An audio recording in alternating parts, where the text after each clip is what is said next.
All right, welcome back to it. Glad to have you here as we plow through a beautiful Tuesday here. Yes, fall weather is in the air. So much to cover every single day. You know, with everything that President Trump has done recently, it is a busy news cycle to say the least. Also, we are concerned every day about what's going on with the markets. Gold at 4,100, almost 4,200. Silver broke $52 an ounce. Concerns me about the value of the dollar, way too weak. John Tamny joining me. He's the president of the Parkview Institute and editor of RealClearMarkets. John, thank you for being back. Thanks for having me. All right, so you refer to something as deficit delusion, while everything left, right, and supply side tells you about the national debt is wrong. Okay, we're at $37.5 trillion of debt. It will never be repaid. I don't see how it's even possible. We pay $1.2 trillion in interest now. What's wrong about what people say about the national debt? Those things are right, are they not? Well, it's certainly right that we have the $37 trillion in debt, but the surest sign it's going to be paid back is that we have so much debt. Money's ruthless. Think of any business of any size. It is so much work to get money, to get financial backing. And so to pretend that a government could just borrow $37 trillion from investors who willing to get no return or not get it back, no, they're going to get it back. And to me, that's the scandal.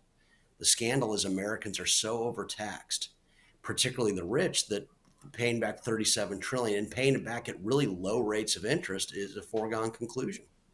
Really? And that has never happened in my lifetime. My entire life, I think the debt was $900 billion when Ronald Reagan was in office. Now it's almost $38 trillion. How are we going to pay it back? Just print money and make our money worthless? Well, but if we were printing money, we wouldn't have the debt because no one would lend to us. And they wouldn't lend to us because the dollars that treasuries pay out would be worthless.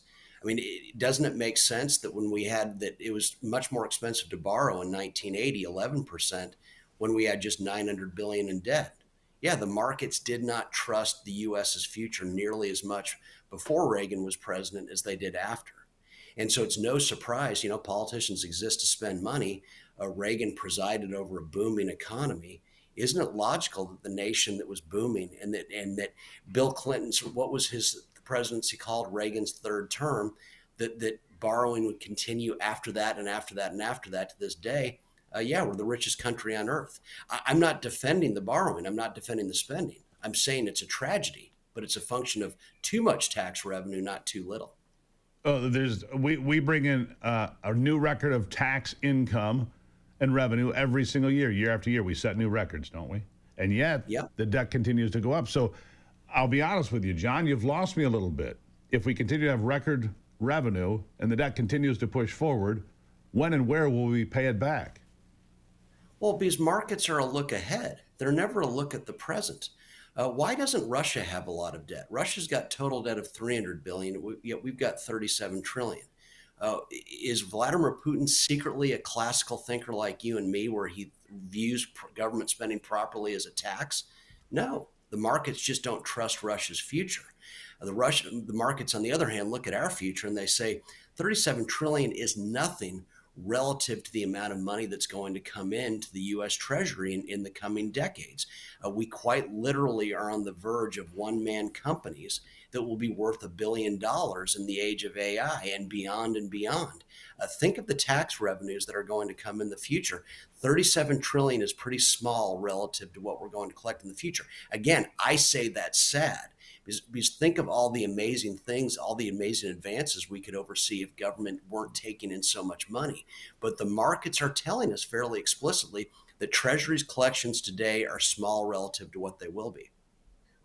So you're saying that they're going to jack up taxes massively in an attempt to deal with debt, which, of course, cripples everybody. Because, the government will go out there, John, and say, look at this beautiful bridge we built, as an example. Look at this incredible bridge we built.